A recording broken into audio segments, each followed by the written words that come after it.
Mawulire gambuuze g'okyala batwongera okwagaliza Abayisiraamu olunaku lwa Eid Adhua olulungi ssaako n'okubasaba wamu n'okubajjukiza okusala ebisolo ebyo ebikkirizibwa mu ddiini ey'Obuyisiraamu okusobola okusaddaaka ku lwa Katonda waffe. Mawulire gambuuze g'okyala bakakati ekitundu ekyokubiri tukitandika n'omulama gwe tuba tutaddeyo ku mikulu gyaffe kuli Facebook ssaako ne Twitter ekibuuzo kye tuba tubabuuzizza era ng'olwaleero twakubuuzizza nti Eid etambudde Abasiraamu mu nsi yonna lwe bakuzizza era bajaguzza Eid Adhua naye ekibuuzo tukikubuuza nti mu mbeera eno gwe Eid ekutambulidde etya era tubuulire engeri ebintu gye bitambudde. Katutandikire ku mukutu ogwa Facebook tutandise ne mukulu Kabuye John ono agambye nti Eid esanze bannansi bangi tebalina kasente kyokka ebbeeyi ebikozesebwa eri waggulu nnyo.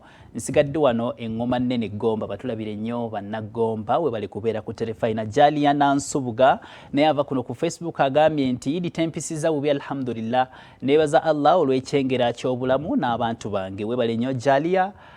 Ssenyonjo Edward naye ava ku Facebook agambye nti nze Ssenyonjo Edward Kansala to be Sekanyonyi sub-county okutwaliza wamu Eid bannaffe Abayisiraamu batambulidde bulungi. Sekanyonyi mu Mityana district kwe tuli ku BBS terefayina bonna bagambe bateekengako basobole okumanya ebifa mu ggwanga. Tukyali ku Facebook Ssaabagwanya Isma naye ava kuno ku Facebook otera okuteesa Ssaabagwanya we bali kugoberera nsonga. Leero ogambye nti tetambudde bubi kubanga nfunye kyendya wamu ne famire yange wamu ne bamaama bange ababiri Aisha Najjuma ne Nalubo wa Rehema wangale nnyo omuterega abatulabire nnyo abazadde we bali kubeera ku terefayina. Naye kakati katugende ku Twitter ate tulabe bo abaayo bagambye batya. Ono agambye what a fantastic day, I really enjoyed even if I'm not a Muslim but I was invited. We bali nnyo okugoberera Peter Vibes.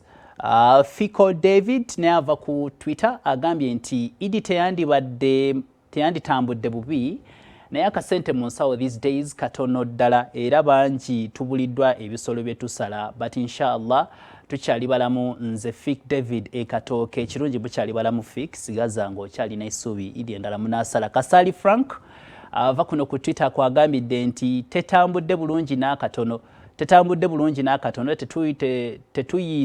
tetuyiiza kubanga abantu kale oyo tajja kutereeza olulimi omulundi omulala. Kasali we bali kuteesa neeterezaamu tujja kusoma endowooza yo ku mulama gwe tunaba tutaddeyo omulala. Naye katulabe ate Godfrey Code agambye nti olunaku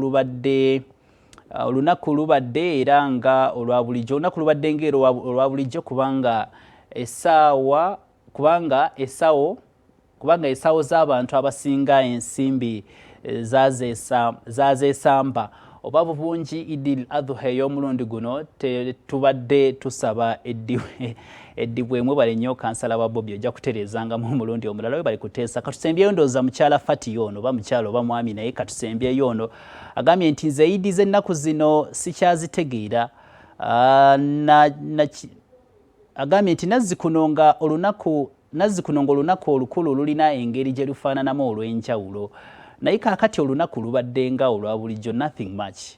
Kale Fatia embeera ekyuse naye katusabe nti ku mulundi omulala binaatambula nga ggwe boobisuubira. Mwe bali kuteesa muteekengako endowooza zammwe ssaako n'okwongera okugoberera BBS terefayina ku mikutu gyaffe gyonna Facebook ssaako ne Twitter ate ne ku YouTube gye tuli musigale nga mugoberera ensonga. Bwe tweyongereyo n'amawulire gambuuze Ssaabasajja Kabaka Ronald Muwenda Mutebi owokubiri asiimye Oweekitiibwa Professor Alhaji Twaha Kawaasi Kigongo